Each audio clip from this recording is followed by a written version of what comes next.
constituencies in Goa, 60 assembly constituencies in Manipur, 117 ACs in Punjab, 17 ACs in Uttarakhand, and 403 ACs in Uttar Pradesh.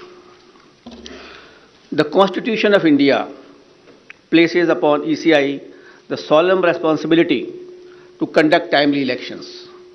It is the right of citizens to exercise their sovereign will and elect their representatives.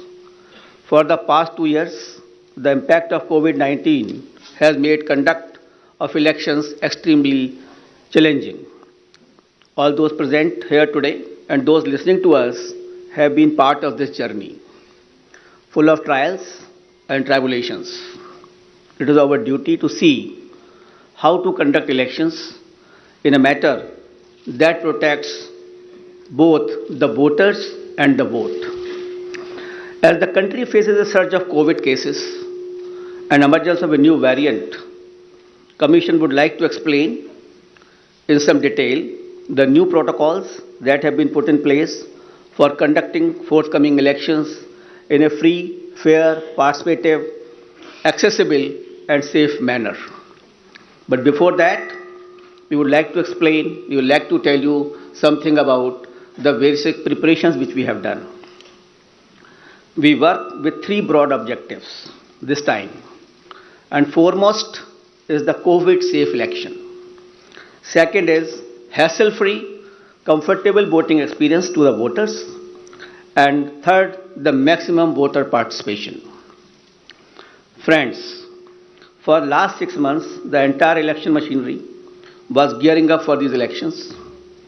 Periodic reviews were done, and senior officers of ECI held a detailed meetings to review all aspects of poll preparations. A lot of advanced planning and meticulous preparation has been done.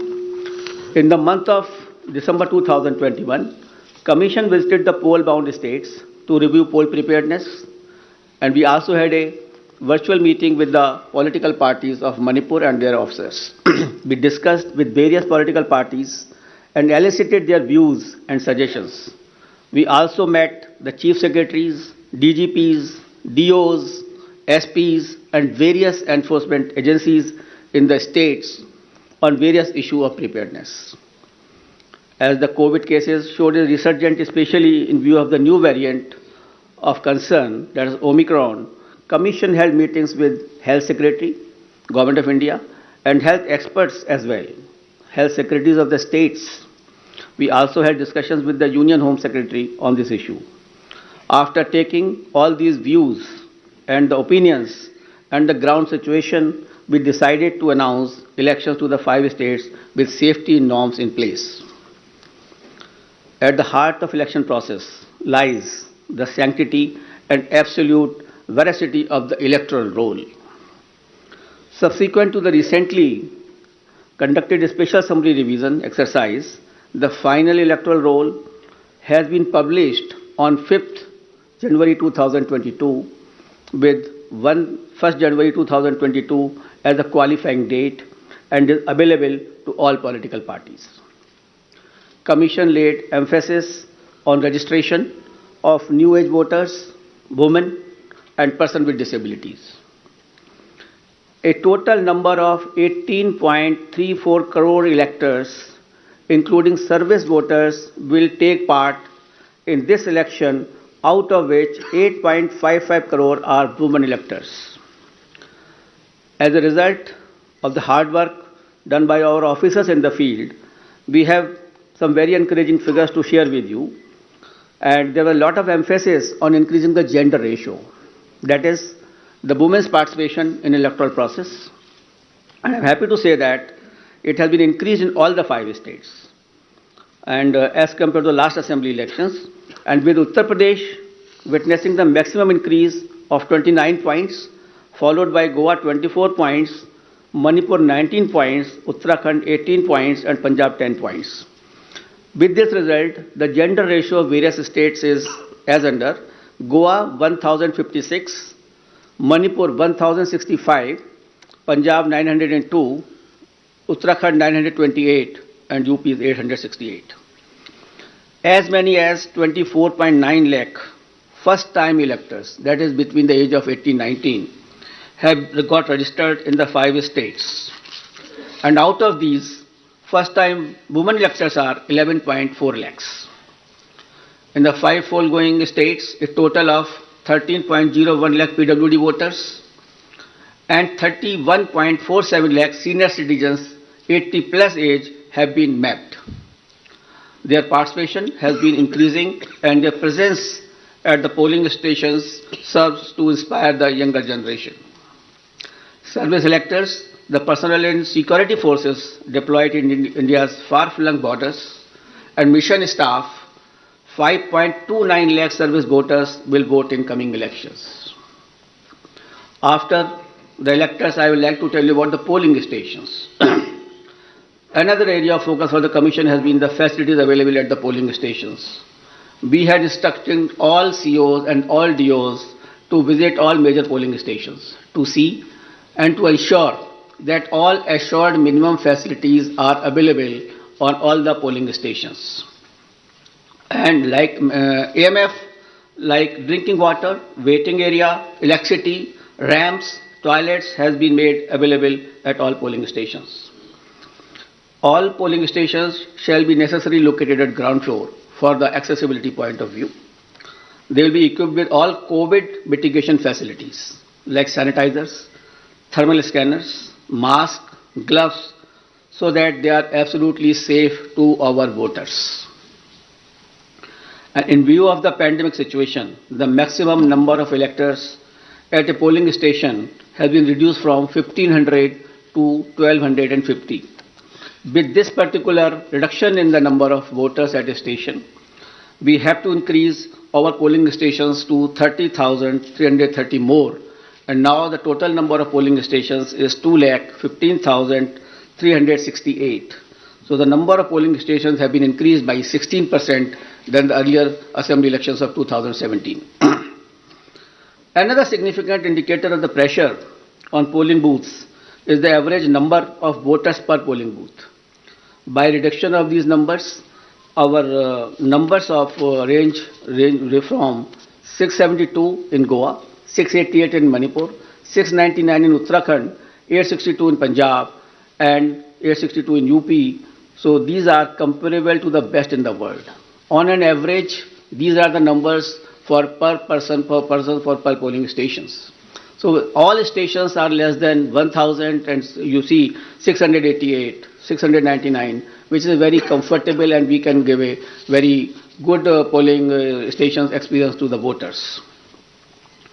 As a part of our firm commitment towards greater constructive participation of women in the electoral process, Commission has mandated that at least one polling station managed exclusively by women shall be set up in every assembly constituency.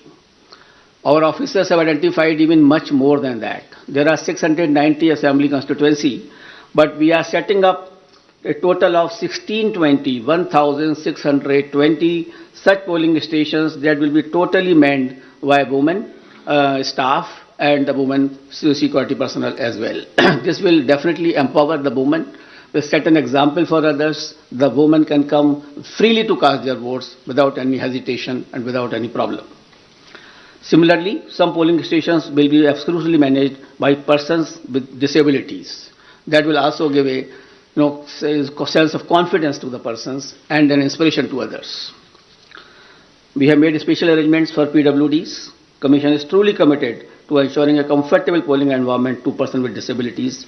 They shall be given priority for entering polling booths, provision made for designated parking spaces close to the entrance of polling stations. Volunteers shall be available to facilitate PWDs.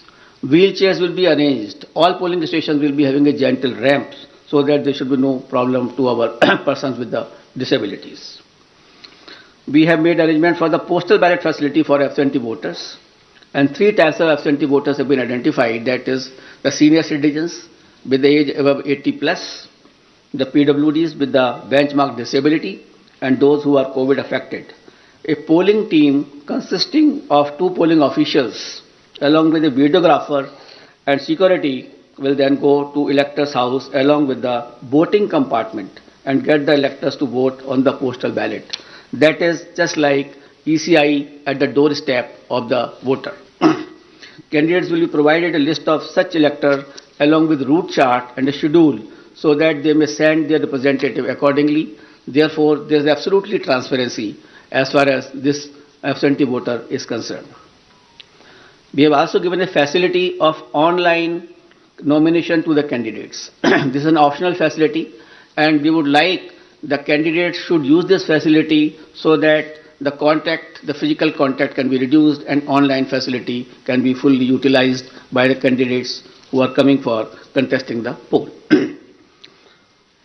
Friends, another important issue is the candidates with the criminal cases. Each and every voter has a right to know the background of the candidate. Among other measures to ensure ethical elections, emphasis is also given on mandatory publicity of criminal antecedents. Candidates with criminal antecedents are required to publish information in this regard in newspaper and through television channels on 3 occasions during the campaign period. Besides this, it is also mandatory for political parties to upload on their website at the home page detailed information regarding individuals with pending criminal cases who have been selected as candidates, along with the reasons. The political party will have to give the reasons as to why this particular candidate has been selected and no candidate without any criminal antecedent was selected, and benevolity is not the criteria for the same. And the details will be published within 48 hours of the selection of the candidate and not prior to 2 weeks before the first date of filing of nomination as was done earlier. The details of such candidates will also be available on Know Your Candidate, that is an app developed by the ECI. Measures for ensuring peaceful and transparent polls. All critical events will be videographed to closely monitor the proceedings on the poll day without violating the secrecy of the voting process. The Commission has directed that arrangements for webcasting shall be done in critical polling stations and all polling stations in vulnerable areas, or at least in 50% of total polling stations, including auxiliary polling stations, whichever is higher.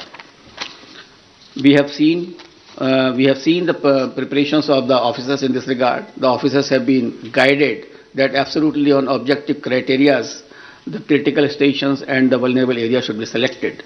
And I'm happy to say that at least more than 1 lakh polling stations across the 5 poll states, which is roughly 60% of all polling stations, are covered by webcasting.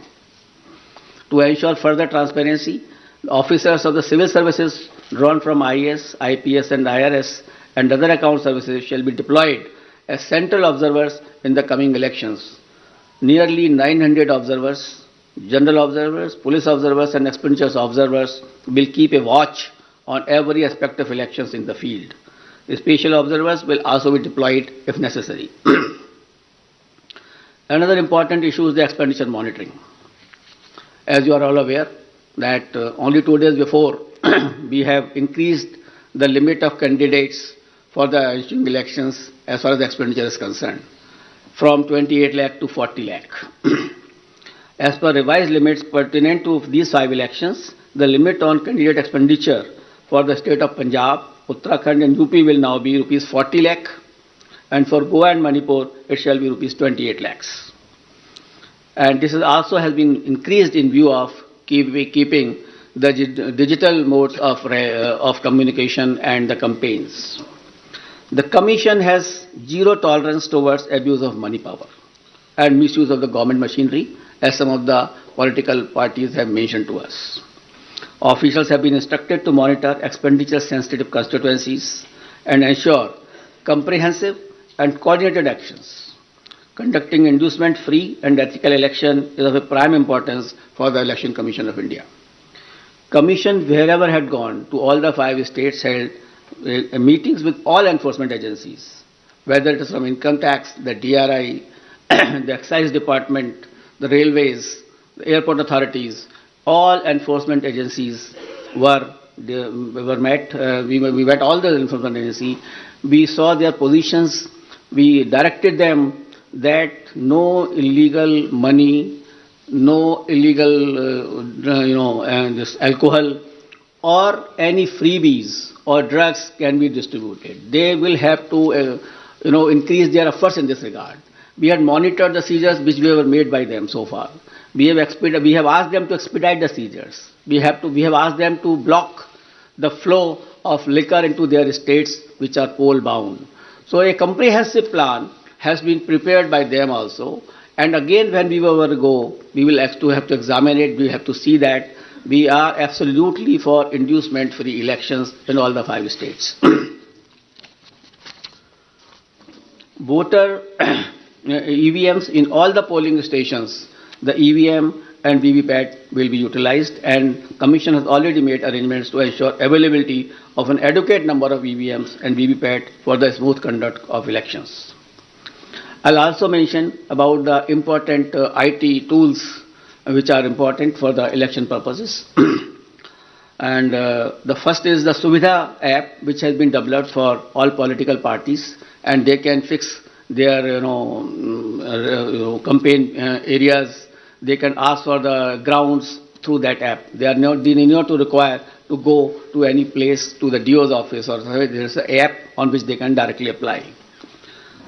And the PWD app is also there for the person with disabilities, and definitely they can ask for the wheelchair, the free transport facility, and other whichever facility they require, so that they can facilitate their movement to the polling stations.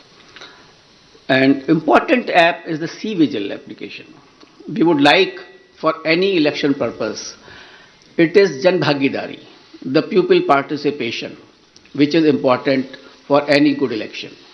Therefore, the C-Vigil app should be used by all persons, general public, the voters, and that particular app can be downloaded, and any incident of violation of MCC, distribution of freebies, distribution of money can be uploaded on that.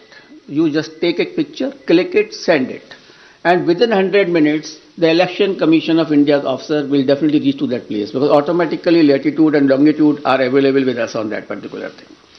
So C-Vigil is a tool which empowers the public to clean the system.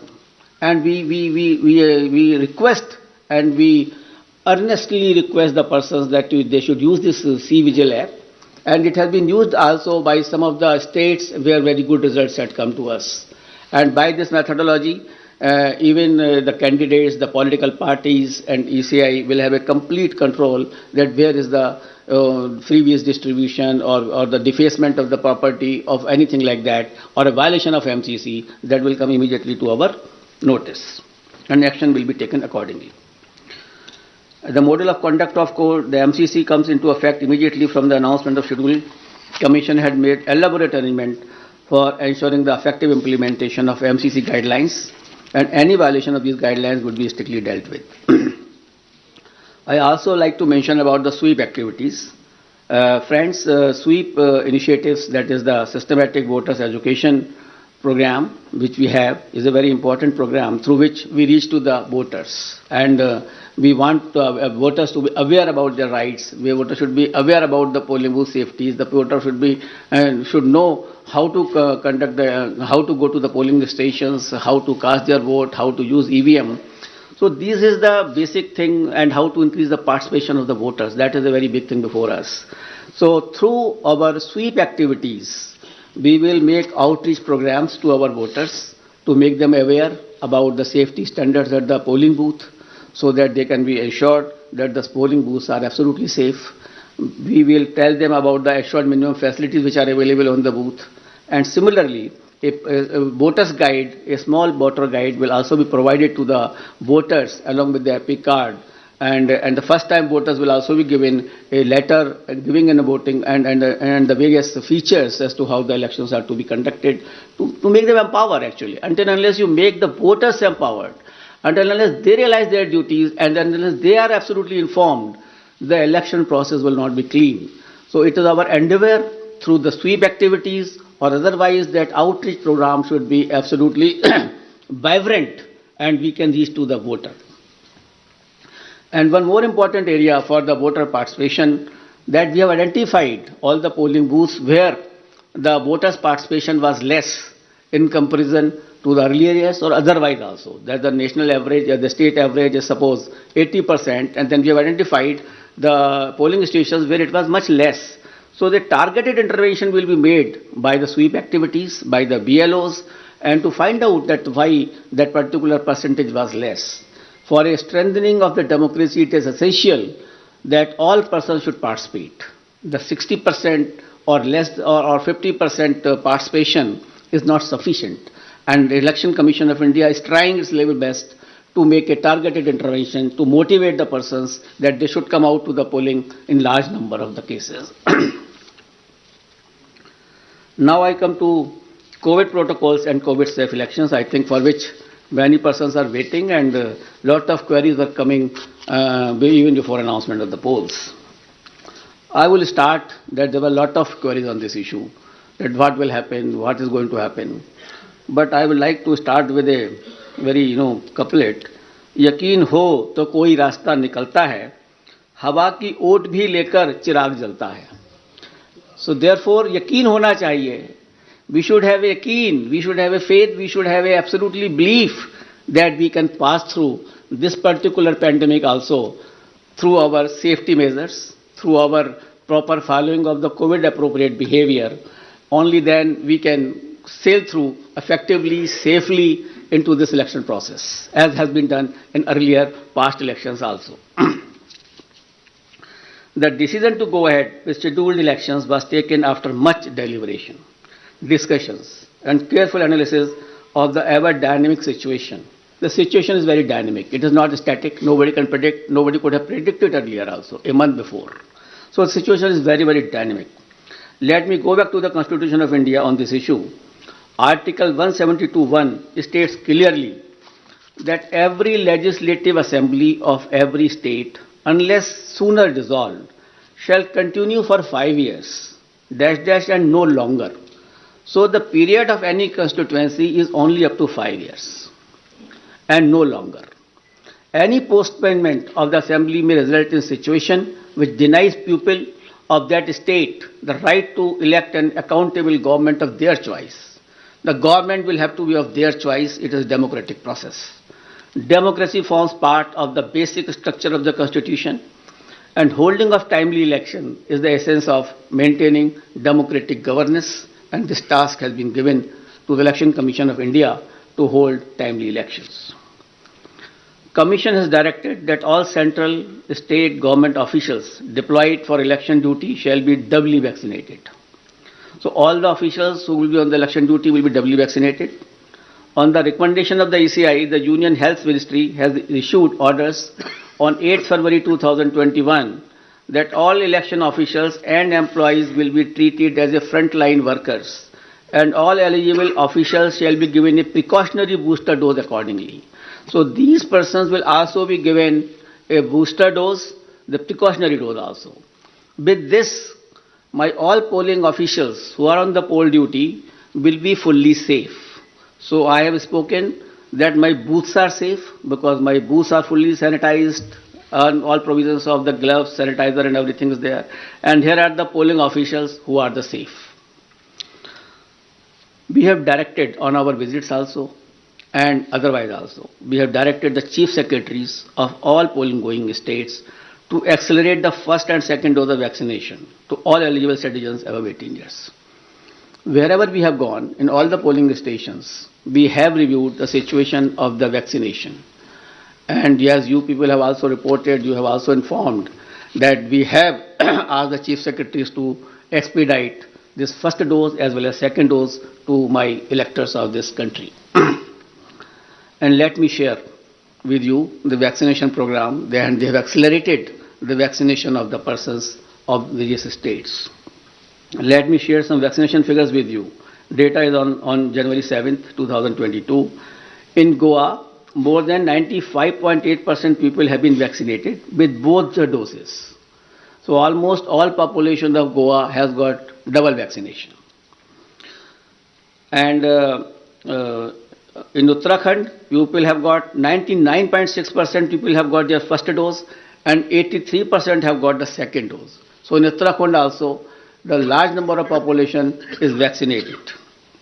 In Uttar Pradesh, which was lacking earlier, but after our interventions and after our discussions over there, 90% population had been administered first dose, and more than 52% had taken both the doses. In Punjab, 82% had been given the first dose of vaccination, and 46% covered by both the doses. In Manipur, 57% had been jabbed with the first dose, while 43% had been administered both the doses. In absolute figures, as on January 7, 2022, more than 15 crore people in these 5 states together have got the first dose of vaccine, and more than 9 crore people had been administered both the doses.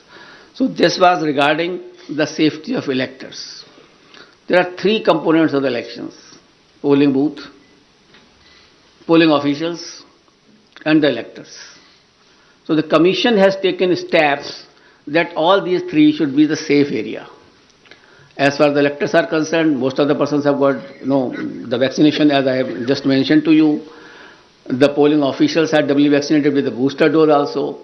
Polling stations are safe, as I mentioned to you, that all sanitizations have been done. And before polling also, all polling booths will be fully sanitized. We have also seen the positivity rate of these states before taking decisions. I'll tell you that the weekly positivity rate in UP was only 0.24%. In Uttarakhand, it was 1.01%. In Punjab, it was 2%. Hello? Slowly. Figures. Figure. In UP, the positivity rate was 0.24%. In Uttarakhand, the positivity rate was 1.01%. In Punjab, it was 2.1%. In Manipur, it was 1.1%. And Goa, it was something around 13% because of the newer party by the outsider in that state. So these are the positivity weekly rates which we have seen and perused by all of us. And we have taken the opinion of medical experts, the Union Health Secretary, and other secretaries, as I discussed with you. We have appointed health nodal officers at the district, state, and assembly constituency level, and in all polling states. And in view of COVID concerns, polling time has been increased by 1 hour in all 5 states, and the time will be notified when the notification will be issued of those particular states. In view of emphasis on non-contact based campaign during pandemic conditions, Commission has decided to double the free equitable time allotted to the recognized political parties on Doordarshan and AER during these elections.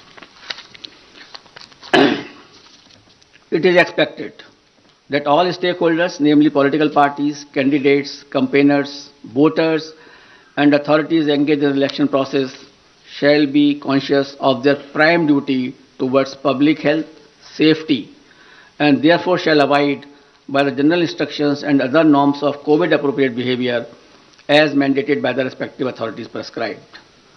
Further, political parties and candidates are advised to conduct their campaign as much as possible through digital, virtual, media platforms, mobile-based mode instead of physical mode, ensuring strict compliance of COVID safety norms. And keeping it in mind, the expenditure limit of the candidates have already been increased from 28 to 40 lakh. A detailed guidelines are being issued and which will be given to all of you regarding the COVID guidelines 2022 as to how the political parties, how the election officials, how the EVM persons will be dealt with and will be dealing with the COVID appropriate behavior. But the main point I would like to share with you, the Commission has decided that no road show, padyatra, cycle, bike vehicle rally and procession shall be allowed till 15th January 2022. Commission shall subsequently review the situation and issue further instructions accordingly. So up to 15th of January, because the situation is dynamic, it is not static. No road show, no padyatra, no cycle, bike or vehicle rally and any procession.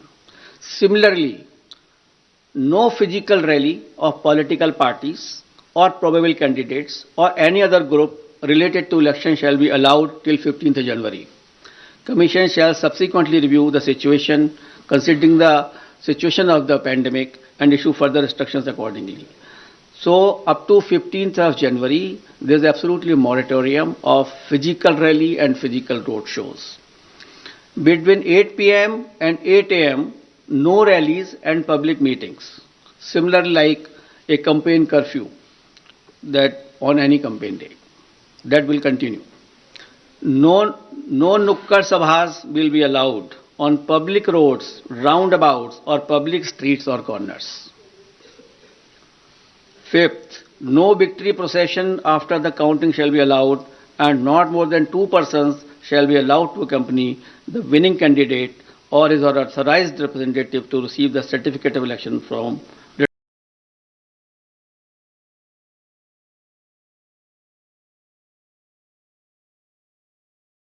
returning officers.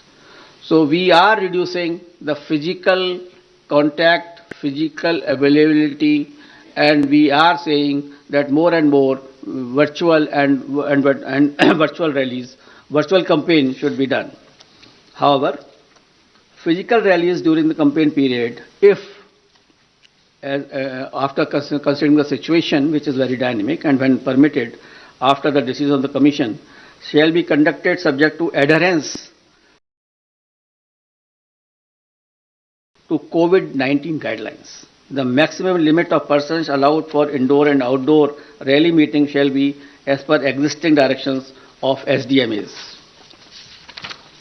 For these meetings, political parties shall distribute masks and sanitizer to persons attending and maintain COVID protocol at entry and exit point. Further rallies and meetings shall be allowed only in earmarked places and with prior permission of district administration. Door-to-door campaign, a maximum of 5 persons including candidates, excluding security personnel if any, shall be allowed to do that. It shall abide by all the extant instructions, guidelines in this. Whenever any rally will be allowed, later on when we review the situation after 15th or something like that, only then again also these undertakings, COVID guidelines have to be strictly followed with each and every person who is involved in the campaign. Let me finish him it. After please that, finish. We'll take up your questions thereafter. Non-compliance of instruction. Anybody violating the instructions on COVID measures will be liable to proceed against as per the provisions of the Disaster Management Act, besides legal action under IPC and other legal provisions as applicable. And the prime responsibility will be resting with the CS and DO as mandated under the DM Act. And our guidelines specifically reiterate this legal position, and the guidelines will be given to each and every one of you. It is reiterated that in case of breach and disregard to the above guidelines, the Commission will not hesitate in cancelling the rallies or not allowing any further rallies by that party. So the COVID protocol is absolutely quite restrictive and quite strong basically that way, so that we can see that no physical rally will be done up to 15th of January. Media, I would like to come to the media now. Media has always been a friend of ECI and has played a very significant and positive role in elections. And this time also, we implore them to help us reach out to all stakeholders regarding safety norms and higher voter participation. It is you only who communicate our message to the public. It is you only who motivates them to cast a vote. It is through you only that we send our messages to them. So you are our friend, and you are the person who can help us in achieving our goals. Social media has also become an important component of life, and Commission has been engaging with social media platforms since 2019, and a voluntary code of ethics had come into play, which will also be applicable. Commission has been engaging and requesting all political parties and candidates to ensure that their supporters do not indulge in hate speeches and fake news. A strict watch on social media posts is being kept to ensure election atmosphere is not vitiated in any manner. Any person or organization indulging in such malicious activity will face harsh consequences. Now I will come to the schedule of elections, I think which you are waiting. And that is something which is very important and a very most important thing. During this time, we have also seen and perused that how the elections were conducted in 2017, how they were conducted in 2012. In 2012, it was done, all the 5 states were done in 9 phases. In 2017, it was done in 8 phases. And now we are reducing it by 1 more phase, and all elections of 5 states will be conducted in 7 phases. I will give you the, I will read it and I will give. Total 7. Total 7. All the 5 states combined together will be completed in 7 phases. I will give you a detailed chart, then you can understand more. Should I start? Because for this you are waiting. That will not be complete without, starting this thing. And the first date of the issue of notification will be 14th January 2022, and which will start from Uttar Pradesh. This will be the first phase of Uttar Pradesh. The issue of notification is 14th January. Last date of nominations 21st January. Scrutiny of nominations 24th January. Last date of withdrawal of candidature 27th January. And date of poll 10th February 2022. This is the first phase. Now let us come to the second phase, which is a very important phase. In second phase, we will be covering 4 states. Uttar Pradesh second phase, Punjab in 1 phase, Uttarakhand in 1 phase, Goa in 1 phase. So Uttar Pradesh, Punjab, Uttarakhand and Goa. In second phase, Punjab, Uttarakhand, Goa will be over. And here the issue of notification will be 21st January. Last date of nominations 28th January. Scrutiny of nominations 29th January. And last date of withdrawal of candidature 31st January. And date of poll 14th February, that is Monday. Third phase, only Uttar Pradesh. That is issue of notification 25th January. Last date of nominations 1st February. Scrutiny of nominations 2nd February. Last date of withdrawal of candidature 4th February. And date of poll 20th February, that is Sunday. Uttar Pradesh 4th phase, issue of notification 27th January. Last date of nominations 3rd February. Scrutiny of nominations 4th February. Last date of withdrawal of candidature 7th February. And date of poll 23rd February. Uttar Pradesh 5th phase and first phase of Manipur. Manipur will be done in 2 phases. So on 5th phase, we will be having Uttar Pradesh 5th phase and Manipur 1st phase. Here the issue of notification is 1st February. Last date of notification, last nomination 8th February. Scrutiny of nominations 9th February. Last date of withdrawal of candidature 11th February. And date of poll will be 27th February 2022. Uttar Pradesh 6th phase and Manipur 2nd phase. Here the issue of notification will be 4th February 2022. Last date of nominations 11th February 2022. Scrutiny of nominations 14th February 2022. Last date of withdrawal of candidature 16th February and date of poll 3rd March, that is Thursday. That way Manipur also completed the 6th phase. Uttar Pradesh 7th phase. Issue of notifications 10th February. Last date of nominations 17th February. Scrutiny of nominations 18th February. Last date of withdrawal of candidature is 21st February and date of poll is 7th March. So on 7th March all polling will be over and the date of counting is 10th March 2022, that is Thursday. Last time 2017, the election was announced on 4th of January and the counting was on 11th and here we are announcing on 8th. So we are squeezing the time as also, and the faces also. And that particular schedule will also be given to you, and how the faces of UP have been put in 7 phases will also be provided to you by the media cell here. And we have ensured that in all 7 phases of UP, there should be equitable to be distribution of the assemblies, and that particular map will be given to you by our media cell.